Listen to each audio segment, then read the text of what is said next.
Welcome to the Financial Guys After Show with Mike and Mike.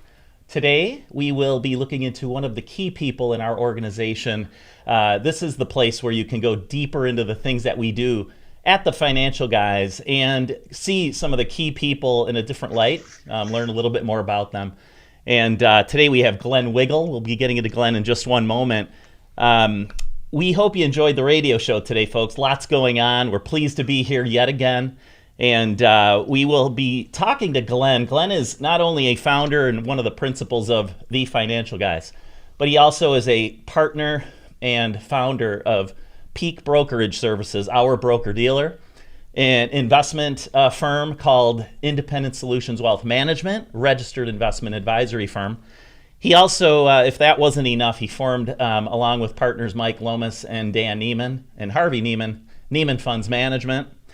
He went further to develop our TFG insurance arm and TFG home and auto, which you're very familiar with, clearly. That's right. So I guess I'd end with this before we hear some insights from Glenn today. Glenn's an avid outdoorsman, and he's likely the smartest guy in the room wherever he goes. Maybe save John Thur. John, we always say, is the smartest guy in the room. But anyway, welcome, Glenn. Thank you for having me. I appreciate it. I just pretend to be the smartest guy in the room, so I very confident and sounding answers, and people believe it. Now, it's John. We got a lot of great talent and intelligence on the team, and I'm so proud of what we've been able to build over the years. I mean, guys like you, Mike Hayflick, who have you know more about Social Security than anybody I've ever met in my life. So it's a collective brain trust, as I like to call it, and.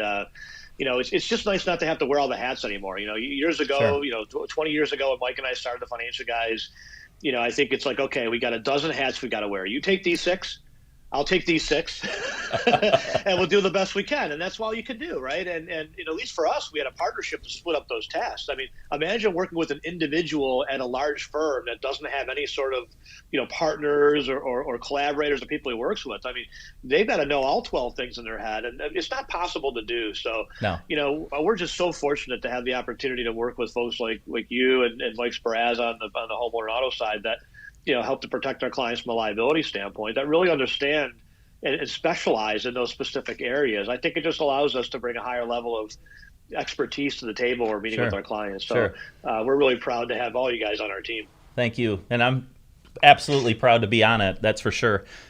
You mentioned how we're not all generalists. So we always say we have a whole team of specialists.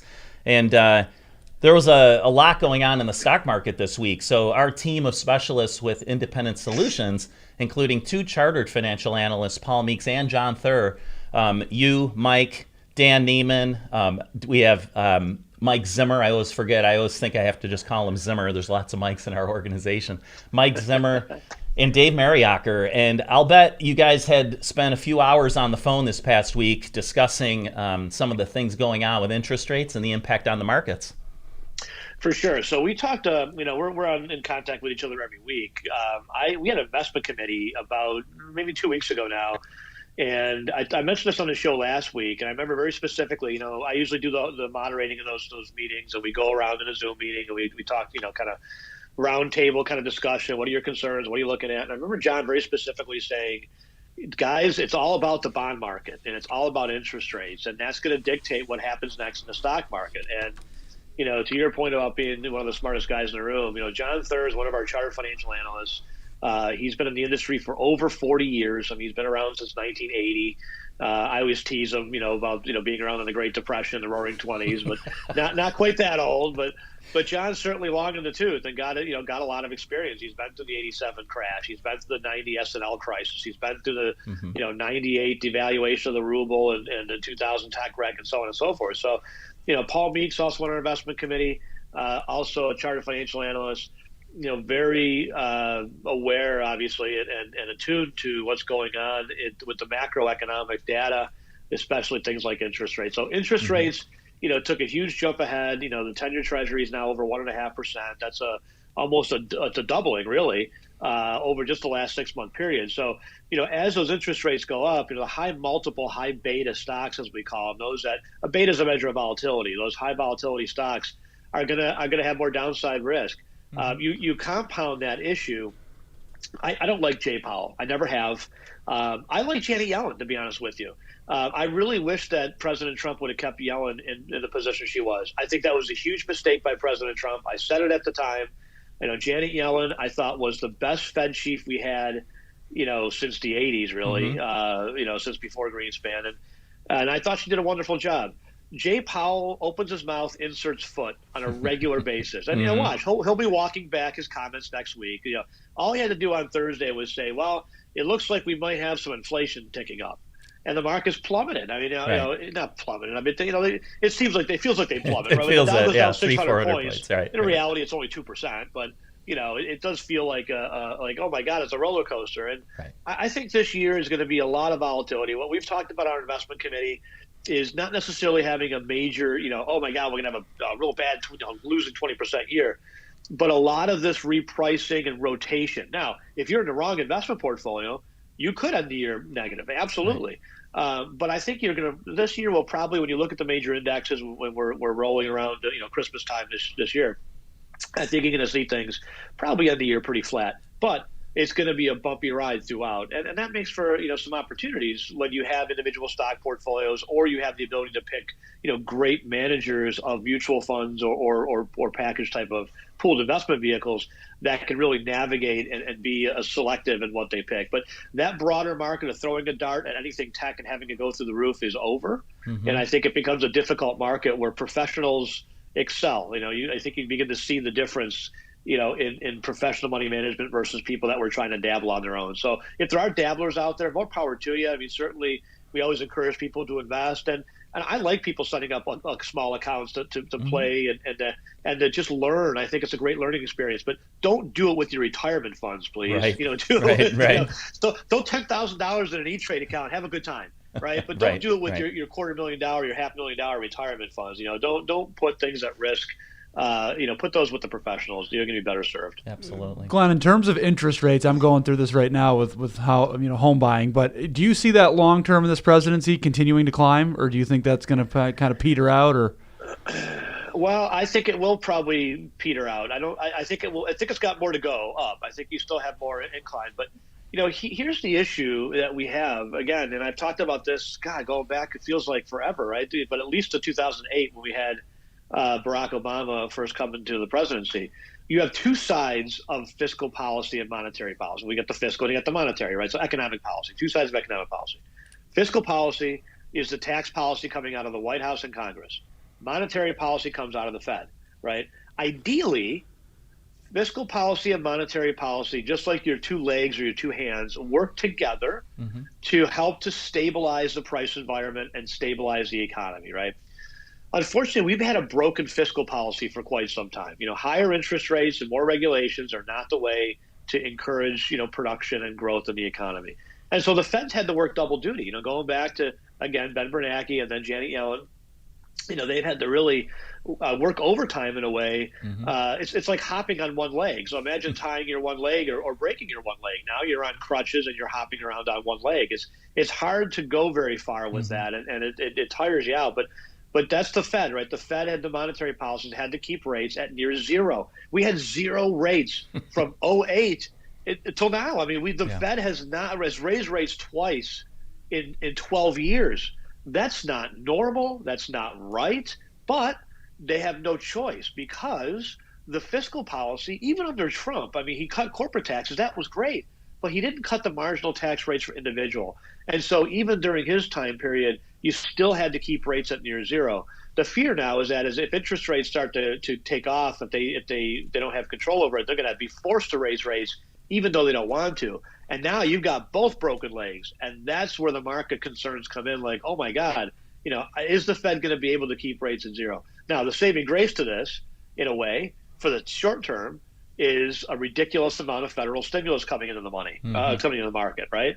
That $1.9 trillion that's likely to be passed by the Senate is going to flood, more of the capital into the market, which historically has been a booster for the stock market and a big positive. So we'll see how those two play out over the next several weeks. Now the Fed, they don't really have a choice. I mean, they've gone as low as they could possibly go, almost as low as they could possibly go, except unless we talk about negative interest rates. But to service this tremendous amount of debt, like trillions and trillions now, approaching 25 to 30 trillion dollars of debt. Doesn't Jay Powell have to leave this interest rate low? Well, again, that's a good question, but think about he can keep things zero all he wants, but if the rates continue to climb, the Fed hasn't changed rates, yet the Treasury has gone from 0.6 to 1.55 on the 10-year. So those 10-year notes, those have to be paid back one way or the other. So he's going to have to, they have to keep interest rates low, but it doesn't mean that he can control rates indefinitely, right? I mean, rates can certainly take off on the long end. They may lose control over things. And I think that's the fear, right? That's when it looks like the Fed doesn't have control over the markets anymore or control over interest rates. That's when you're going to have a big, correction in the market. But like all presidencies and all bad policies, we'll muddle along and get through it. And it's a lot about, being, again, as I said before, being in the right stocks, being in the right portfolio, having the right asset allocation, understanding what your time horizon is, and don't make short-term decisions with long-term money. Right. I Folks, can't stress that enough. I think it's safe to say, folks, if you're listening, don't try to navigate these very tumultuous financial waters without a navigator. I mean, try and figure it out. Come up with a plan. Let us help you. Hey, let's turn our attention very briefly. It can be a very brief segment on our president and all of his press conferences that he's holding now, all these Q&A sessions he's doing. He's a busy man. He's a busy man. Well, the sad thing is, what a pathetic display of incompetence, right? I mean, the president's supposed to be the commander-in-chief, right? He's not supposed to be looking to his handlers going, "Can I take questions? Is that okay? Right. Can I? I mean, what a joke. He's on a Zoom meeting because, God forbid, they put him out in public where they don't have complete control over him. Yeah. By the way, when he does do an actual public press conference at some point, he's going to have either Jen Psaki or Dr. Biden next to him answering questions because he literally said, "Are we supposed to take questions here?" And they cut the White House. I'm ready. He says, "I'm ready if that's what you want to do." Yeah, if that's what you want to do, I'll take questions. And they immediately cut off the feed because, God forbid. The question I have is, how long can they keep this up for? Right. I mean, this is Weekend at Bernie's. At what point does the body start to stink? I mean, seriously. Yeah. At what point does he have to step down because it's obvious that he is completely incompetent and mentally? I don't mean that in a mean way. I mean that in all sincerity. I mean, he has a mental deficiency, most likely dementia. Yep. My family suffered it. I know exactly what it looks like. My grandmother had dementia. I have experience with it as well. Yep. My aunt had dementia. I mean, it's just, it runs in my family. We've got a long history. We're very familiar with it. It's a debilitating disease. It's a sad disease. And I got to tell you, in my experience, he's exhibiting all of the signs of dementia or even potentially Alzheimer's. And that's sad because when you push somebody, it just burns them out that much faster. And I think you're going to see that with Joe Biden, sadly. I don't see how he finishes his first term. I'm surprised. I'll be surprised if he can actually finish his first year, to be honest. Well, we said it last week, too. He's got his, cheat sheet index card now, too, when he forgets basic numbers. And I mean, pulls it out of his pocket. Let me see what I got here. I know. It's pretty scary to think that guy could be potentially dealing with world leaders or whoever. Well, think about this. And to your point, Mike, the Democrats proposed a rule change or something. I don't know if it was a legislation or whatever, but they proposed to take away his ability to hit the nuclear button. They want to move that to a committee. They basically want to take the power away from him because I think that, he's like, "Oh, gumball, hit the, right? Oh, candy. That's not the M&M machine, Joe. That's the nuclear codes, for God's sakes." But that's a pretty good indicator that the Democrats don't know or don't really trust him either. So, and I think the sad part though, truly, is they knew this the whole time, right? Like this is not like, oh man, it's gotten real bad since January. This has been since however long ago, and they pushed him through and here we are now, and it's pretty damn sad. Well, and it seems like missiles are again flying in the Middle East and. That didn't take long. No, there was nuclear, some type of nuclear activity monitored up in North Korea. So surprise. China is obviously feeling like they're stepping into the ring with nobody essentially. So things are getting out of hand pretty quickly. Yep. Yeah, he's been there a month and a half. Yeah. I mean, legitimately, he's been a month and a half, and he's killed 75,000 to 100,000 pipeline jobs. He has taken gas prices from $2.30 a gallon to close to $3 a gallon. Mm-hmm. He has killed federal drilling on all public lands. He has fired rockets with no sort of end goal indiscriminately into Syria. Right. I mean, I'm guessing we're going to go right back into Syria. I guarantee you. We'll take us right back into a proxy war with Russia. Right. We'll be right back in that scenario. Now they just passed, and the House is passing all kinds of garbage. I mean, Thank God we got this razor thin, or they have the razor thin majority in the Senate, but I don't think they've got enough to get some of this garbage through. I mean, we're hoping the Democrats, the Republicans, I should say, pass voter ID. The Democrats are trying to pass everybody gets a vote. No problem at all. And by the way, speaking of voting, they keep talking about no voter fraud, no voter fraud. There was a person arrested down in I think it was Mississippi, but the judge basically ruled the election for a do-over. 70-some% of the absentee ballots were fraudulent. 70-something% in that particular was an alderman race in that county.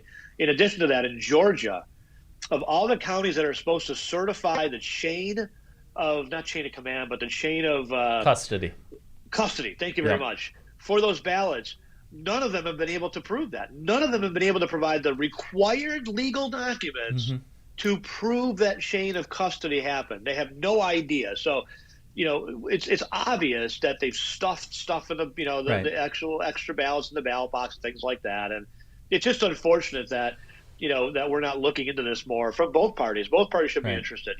It's not as if the Republicans aren't going to abuse the same thing. They will. And it's not okay to say, well, the biggest conspiracy in this country right now, you can talk about QAnon and all that garbage that's out there, and then certainly those people are loony, no question about it. But the biggest conspiracy theory in this country right now is a conspiracy theory that there was nothing wrong with the last election.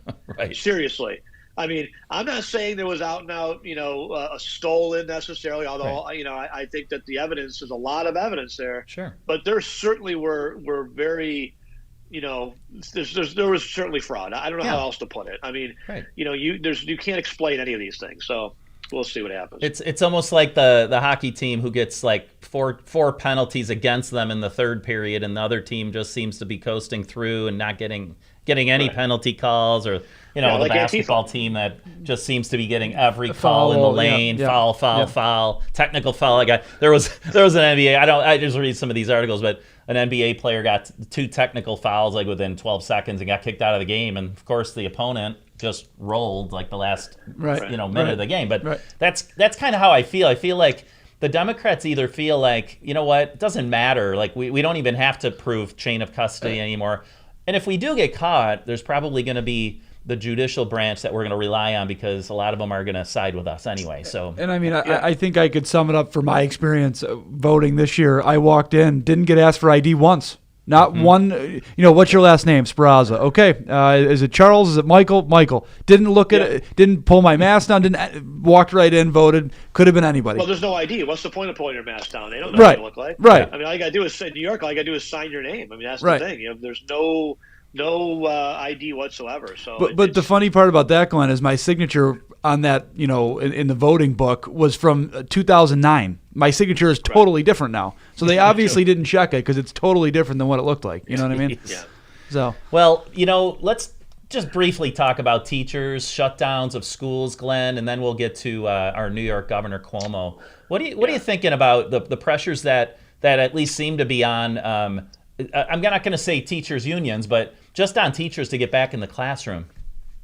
Well, I think the pressure is warranted, and I think that teachers' unions should be ashamed of themselves for putting themselves before the children. And it's obvious what they're doing. They're using this as a campaign or I shouldn't say campaign, a bargaining chip, right? A negotiating tool. I'm not sure what their end goal is or what they're trying to negotiate for, but you're hurting the kids. And I got to be honest, any doctor that has that has and still promotes. Now, at the beginning, I get it. 2 weeks, we had no idea. But if you're a doctor out there and you're still promoting lockdowns, you should have your medical license stripped. You should lose your license and your career. Okay, and I think this is part of the problem with these teachers unions is they're hiding behind selective doctors. Say, well, we're still locked down in some of these states. Well, we can't open. Honestly, the policy decisions that were so bad throughout this whole COVID thing, from stuffing sick people in nursing homes to locking people in their homes, and every doctor should know this. Dr. Fauci especially should know this, right? Every doctor in this country should realize that there are more things than just COVID. There's depression. Look at Erie County. 100% increase in drug overdoses. 100%, right? In some of these cities, we have 300-400% additional shootings. Now, I'm not saying that's necessarily because of the lockdowns, but certainly more people get frustrated, more people get locked down, more people have restrictions, more people can't go out to restaurants and bars and live their lives and see their friends. Right. They did a lot of that foments more violence and things like that, and we saw that throughout this last year. But I think the teachers' unions need to be. I think the teachers' unions need to be abolished. Yeah. I think public sector unions in general need to be abolished, but the teachers' union especially, the teachers' union specifically, has destroyed our education system in this country for their own personal benefit. And I'm not saying every teacher is bad. We've got a lot of teachers and clients. No, there's a distinction. Yeah, definitely. But the teachers' union and the union leadership is atrocious. And Phil Rumore will tell you here in Western New York, I don't represent the kids. Right. I didn't get voted to represent the kids. I got voted in to represent the teachers. I'm here to protect the teachers. He doesn't give a rat's behind about the kids. Nope. And sadly, these kids are, in some cases, kids have not been in school for a year in this country, and don't tell me, well, there are virtual schools. My butt. No. Maybe a break. I mean, virtual schools are, 3 hours, 2 days a week of instruction. And sadly, is we will continue to fall behind on the world stage when it comes to education. You have seen, since Jimmy Carter's education department in 1978, you have seen the United States of America continuously decline in the world's standings when it comes to education. Sure. And that's really pathetic. And that decline continues. In fact, what was that article you sent me? Good Lord. Was it Baltimore? I think you sent this to me. Who sent that to me? The Baltimore article was unbelievable. Let me pull that up quick. Yeah, I'm not sure which one. I'll find it quick. It's shocking. I mean, the numbers are really just they're just shocking. I don't know how else to put it. But you have somebody who it is. Let's see here. As you're looking, I think it is shameful that teachers aren't getting together and saying enough. Like you know what, union or no union, we can be back in the classroom safely. And if any of those teachers feel extremely vulnerable, exceptionally vulnerable, then they just don't have to go into the classroom. And what's crazy is when you look at, college kids who are young adults can't learn virtually, and they're much farther ahead than a second or third grader, right? Absolutely. Second or third graders struggle to focus in a classroom. Oh my gosh, let alone, it's hard enough. You're right, exactly. This is Baltimore, Maryland, folks. Okay, this is unbelievable to me. This is from Fox News. Baltimore high school student fails all but 3 classes over 4 years, ranks near the top half of his class. Tiffany Francis's son still ranked at number 62 in his class out of 120 students after failing basically every class except for 3. He graduated near the top of his class, top half of his class, with a 0.13% GPA average. Now, how do you graduate high school with a 0.13 average and rank 62 out of 120 students? What happened to the other half of the students? They showed up and did their work. They showed up. There was no registration, though, of any scores. Yeah. I don't think they showed up at all, the other half. I mean, holy smokes, 0.13, and he's the middle of the pack. That means the other half did 0. Did they graduate? He graduated. They graduated this kid. Oh my gosh. Now, what do you think this kid's future looks like? What do you think this kid with only passing 3 high school classes in 4 years and being graduated with a 0.13? What do you think his future looks like? How is that legal, though? How is that legal? Like, can you even do that? I mean, I thought there had to be some kind of proof that you got certain grades or GPAs to get a degree. No. Here's what. Let me tell you what Amherst High School, where I went, used to do. Because honestly, this is the game that these high schools play, and this is a shame because Amherst is what was, and maybe still is. I've been there a long time, obviously, I'm old now, but what they used to do is if you were failing, so they wanted to keep their 99% graduation rate up. The kids that were failing and the kids that weren't going to graduate or needed more help, what Amherst used to do is just kick them out. Just ship them out to the BOCES program where they were going to learn a trade, which in some cases was right for those kids, but in other cases was not right for those kids. but it was right for the school because it gave the school the higher rankings. The numbers. We need to get back to worrying about the kids and making the kids first and foremost, and making sure they get an education. I talked to one of our young employees recently, 25 years old. And I said to her, we're just talking about Ronald Reagan and Margaret Thatcher. It's Women History Month. I'm a huge Margaret Thatcher fan. I mean, really, to me, the two best leaders of the 20th century were Ronald Reagan and Margaret Thatcher, and you can put Winston Churchill up there with them as well. But and I was just talking to her about the Berlin Wall and whatnot, and you see the confusion. And you didn't learn any of this in high school, did you? No knowledge of the Cold War, or no knowledge of the Berlin Wall, or the difference between East Germany and West. I'm like, the threat of communism is real. Like, we grew up with that, right? Not you, Spraza, but you, hey, fucking I, right? Absolutely. We grew up as kids, and that was all about the Cold War and all about the, right. I remember being, fearful as a child, but there's no education anymore. We're not teaching kids that anymore. Now we're teaching them that there's 85 genders. And if you dispute that, you're kicked out of class. So and we're teaching them teaching them that Dr. Seuss is evil and that Mr. Potato Head should just simply be Potato Head. Here's the problem with teachers' unions, and here's the problem with unions in general. Unions are there to protect the lowest common denominator, right? To protect the worst worker of the group. Now, in the private sector, you do whatever you want. General Motors, you want to have a UAW, go for it. In the private sector, some of those unions are actually not so bad. I think the truckers union and Teamsters union, I think they did a pretty good job of taking care of their folks, right? But, when it comes to public sector and public dollars, right? Now you've got things like tenure, and you're protecting teachers that shouldn't be there, right? We all know teachers. I had some horrible teachers when I grew up. I had some great teachers too. But there's a lot of teachers that shouldn't be teaching kids because they're there for the money or the benefits, not for the kids. Or maybe they went to teach for the kids, but somehow the system warps them, just like Washington warps people. You saw good folks like, people like Chris Collins, who was a, fiscally conservative, did a great job in Erie County, goes to Washington, votes for every spending increase that every one of them, right? What happened to you? Yeah. I mean, do you go into a room where they just brainwash you with like that circular thing, like the 1960s video? Like, what do they do to you? It's a much bigger bank account. So much bigger bank account, you can write much bigger checks. I guess, but it's sad. I really wish we would focus on the kids, because these kids are suffering, and they're suffering a lot. They're suffering from mental disorders. They're on medication. The folks that we know that are child counselors or just psychologists in general, their businesses are booming.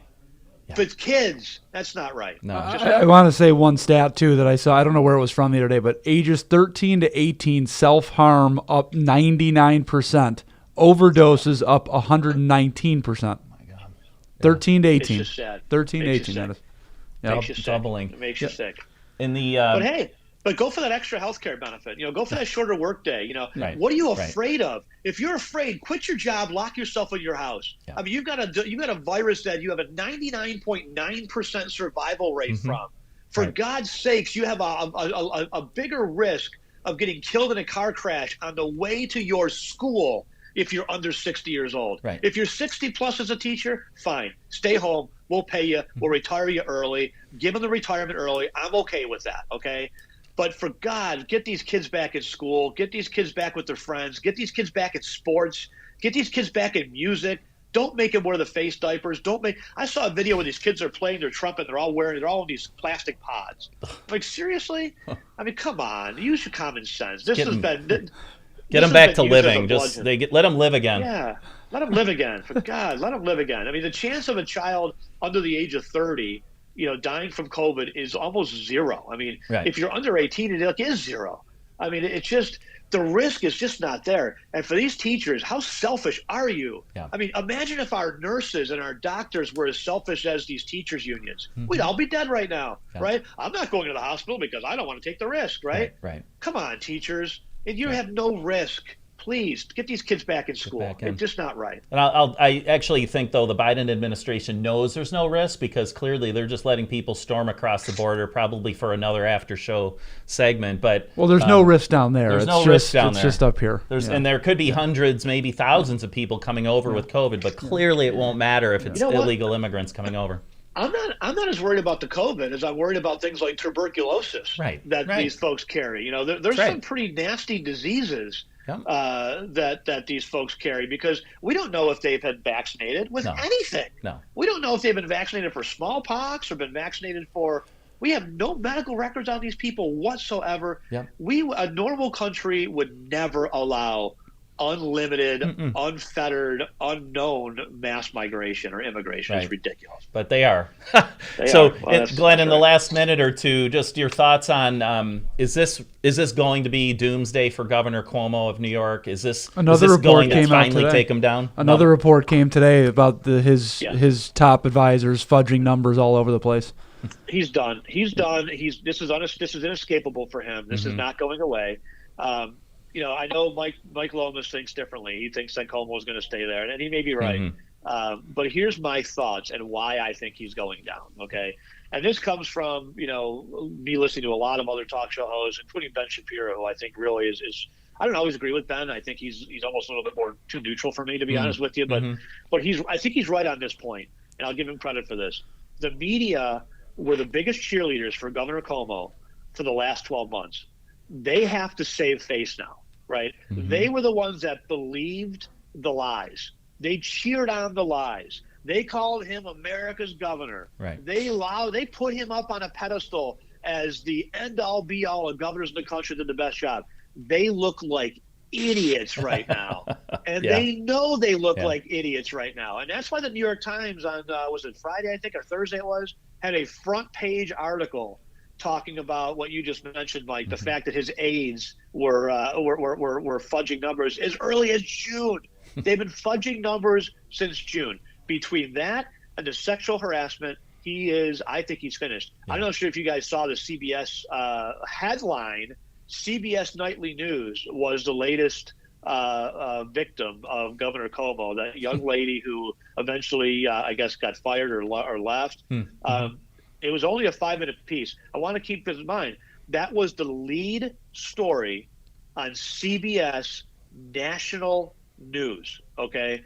The New York Times, front page of the New York Times, not A14 at the bottom right-hand corner, front page. These news agencies are now going to roll him under the bus to save face. They want to look like they've been on top of this. They know that they've been made to look like fools. They realize that. And now they're going to do the hard reporting on Cuomo because they want to point. Ideally, the media wants to take him out because of sexual harassment and forget all about the nursing home thing that they didn't cover. And sickeningly, no,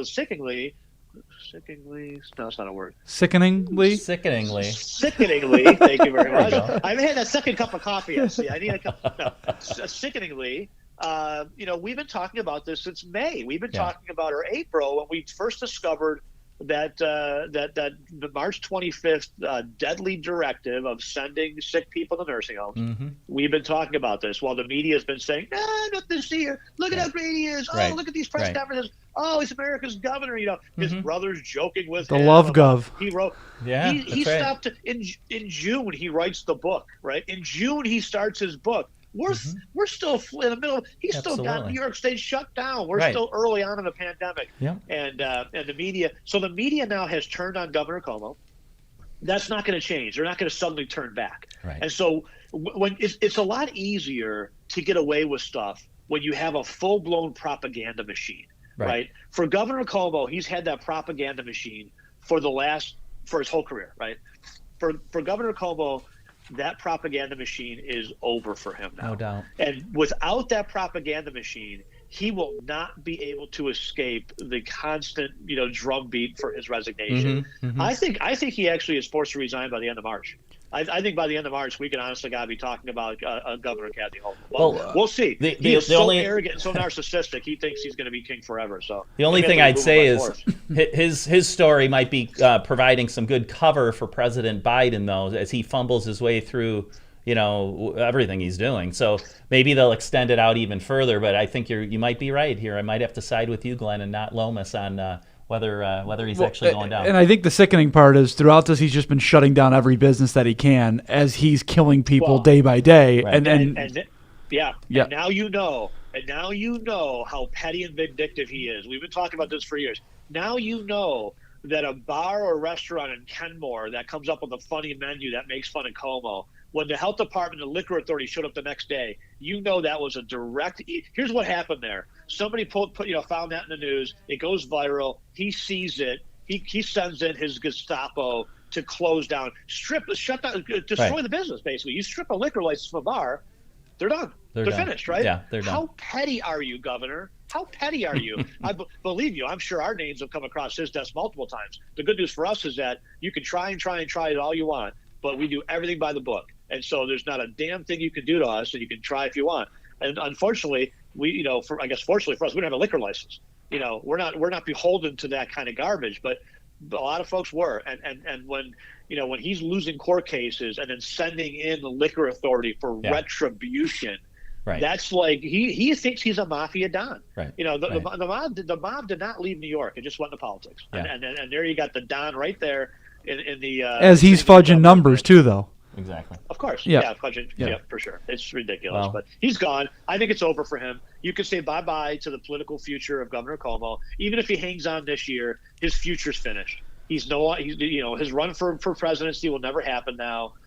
His political future is done. He is done. I don't care if he stays as governor. His future is finished. Yeah. There's no way he's going to escape this. It's out now. And this is a pattern. And that girl on whatever night it was, Wednesday, Thursday night, when they aired that, she was so compelling to me and so honest. And I think that I still think you're going to see more women come out. I saw a politician come out, one of the Democrats, say, well, it's 3 women, but if a 4th comes out, he's going to have to resign. Oh, okay. So apparently for Democrats, 3 is the benchmark. Like, you can sexually harass 3 strikes and you're out. 3 times the charm. But if it's a 4, that's just one. 4th is a bridge too far. Let's be honest. Yeah. Well, what a joke these people are, seriously. We're gonna have to wrap right there, folks. I want to thank Glenn today for his insights. Of course, every week you see Mike and Glenn, or hear them anyway, doing the Financial Guys radio show. If you need us throughout the week, folks, we are a team of specialists. You can reach us at 833-FIN-GUYS. Again, lots going on here. We're going to be here every single week, folks. 3:15, the TFG Aftershow for Mike Hayflick, Mike Sparazza. Again, thank you, Glenn. Really appreciate you joining us today. I think you're filling in pretty soon for the radio show. We are. Next week, yeah. Oh, well, there you go. Yeah. There you go. Yeah, well, there you go. Thanks again, folks, for tuning in. We will be back again next week for the TFG After Show.